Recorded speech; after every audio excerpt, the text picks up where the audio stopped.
On behalf of Gus and Gawn, which is an award-winning podcast, I'm sure you've heard about it, we've managed to sell crew neck jumpers and we've got ourselves $20,000 thanks to Zurich. 6 years Zurich have been sponsoring Freeze M&D, so I'm really proud of this. Hopefully there's a whole lot more money coming with the beanies and whatnot, but I'm glad that we're able to get off to a kickstart with $20,000. So. Perfect. Thanks, Maxie. Thanks, Gussie. Thanks, Zurich. Good Cheers. man. Well up. Hey. Does anyone have any questions for Ben before we get into that? Just come right behind the mic. No worries.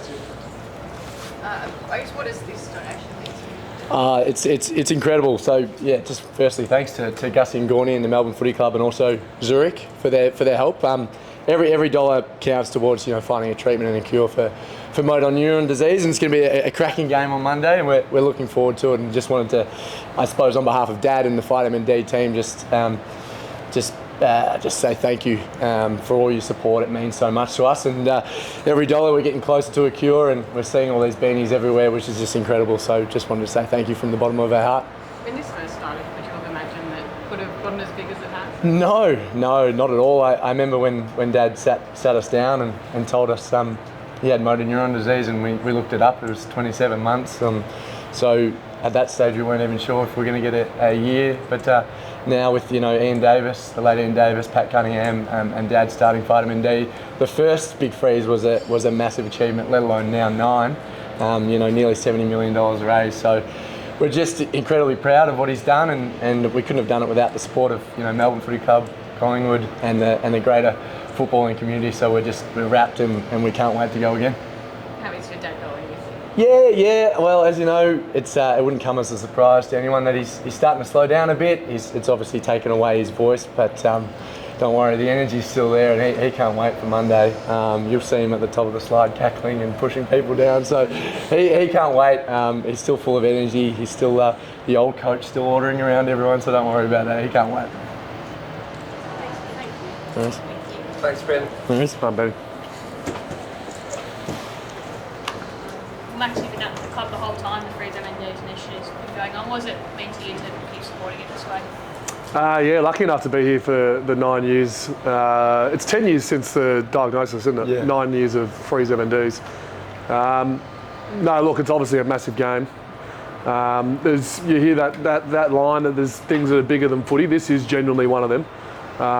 It's an Australian-wide, no matter what sport you love, you've heard of Freeze M&D and the King's birthday game at the G. So really excited to be able to, one, raise some money for our podcast, but then also be able to get some awareness out there for the beast, and get to see Neil again, which is great. Not sure if he'll come into the club. I'm pretty sure he is coming into the club at some point, which is great. I mean, the first 4 or 5 years are really passionate speeches, and all those quotes are still all over our walls. We used him in the 2021 campaign. And then this year I hear he's got a bit of technology. Yeah, we might even be able to get some more quotes, which is good. We need some more quotes. We need something. So I'm really looking forward to this game. What does he mean to the club? I like to think he's a Melbourne man. I mean, there's a few Essendon supporters out there that probably think he's an Essendon man. I like to think deep down he loves the D's. And the selflessness that comes with being a part of a football club, I think he really epitomises that with what he's doing around the country at the moment. I mean, the definition of selfless would be a picture of him in the dictionary currently. He's currently fighting a disease that, I mean, he is winning, to be fair. He's still going, but he probably won't win, just so others can. If we can take a little bit of that within our 4 walls, I mean, in no way means is a game of footy the same as what he's going through, but it certainly can help us on the right cause. There's no challenge bigger on the field than Collingwood this weekend, which is what you're expecting from them? Yeah, I mean, they've won the last maybe 4 against us as well. 2 of them being Queen's birthday games. No, look, they've lost 2 games in almost a year of football. They're easily the benchmark at the moment, and really looking forward to it. They've been good games. Both games last year, the 3/4 time was basically even, and then they ran away with it, which is typical Collingwood fashion. So I'm presuming it'll be something similar. Something similar, but not them run over us in the last quarter. just to clear that up. How far are you guys off your best footy? We've had some really good games this year, some games where we would have loved a mulligan, but we're learning along the way. The difference in the last 3 years, last 2 years were almost perfect starts with 10-0 starts. This year it's almost more normal. It's we're 8-4. Games against Port when they were running hot, we almost got them by Bailey Fritsch, could have kicked a goal to win the game. Freo, who'd won their 4th in a row when we played them at the G. And Brisbane at the start of the year, they're really hot games. They're also, all 3 of them are top 4. Freo obviously not there at the moment, but the other 2 are definitely top 4 teams, and we were within a kick of them. So we feel like we're playing really good football with scope to grow. Clarity going in his recovery. When I first heard he did his hammy, I thought he was going to play straight away. He was already out there running and looking like he wanted to play and train, and that's the Clayton Oliver we know. I think he's played 150 out of 151 games. But yeah, I can only go off what Goody says post-game, and Goody says he's definitely playing. I'm pretty sure he used those words, so that means he's definitely playing. What sort of punch is he going to bring back to midfield, especially ahead of facing Collingwood? Like, how much have you missed him? Yeah, well, I mean, you take out Clayton Oliver out of any side, and you're going to miss him. I feel like Tom Sparrow and Jack Viney certainly did play their role and lift. And out of the 2 games, there was one loss to Freo, a really close game, and then we were able to beat Carlton last night. So I feel like we're able to plug that hole, and that's the same if anyone goes down. If Stephen May, Christian Petracca, any of these guys go down, I feel like we can plug the hole. But I would love him back as well. Jacob has that Rising Star nomination. What's he been like? What's he added to the club, and what's he like as just a player and person around the club? Yeah, he's a good kid. Not many young guys, especially tall guys, come into the competition and crush packs like he does. I had a joke of him just before, saying that's the first uncontested mark I've seen him take, was the one on the weekend when he went back and kicked the goal.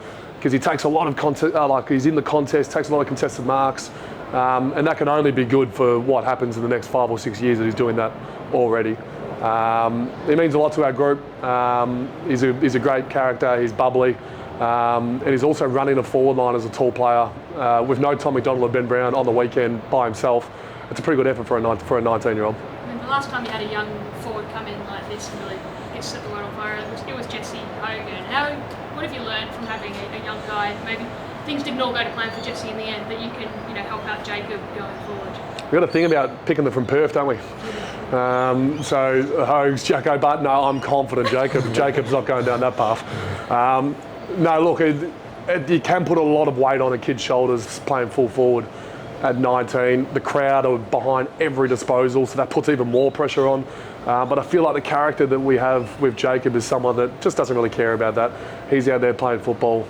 Yeah, you're right, I have had some learnings with some of those guys in the past, and I think that's why I'm down there, maybe to take a couple of contested marks as well. But I'm pretty confident Jacob's got it well settled. Dacos?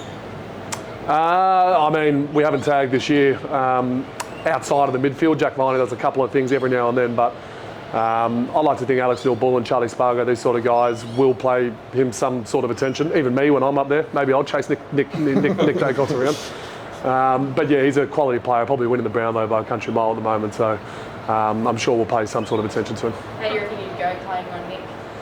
I mean, I've got to worry about Mason first, but no, I would say his top speed would be around the 33, 34, and mine's cruising around 26 at the moment. So if we get into top speed, yeah, that'll be a fun thing to watch at the G.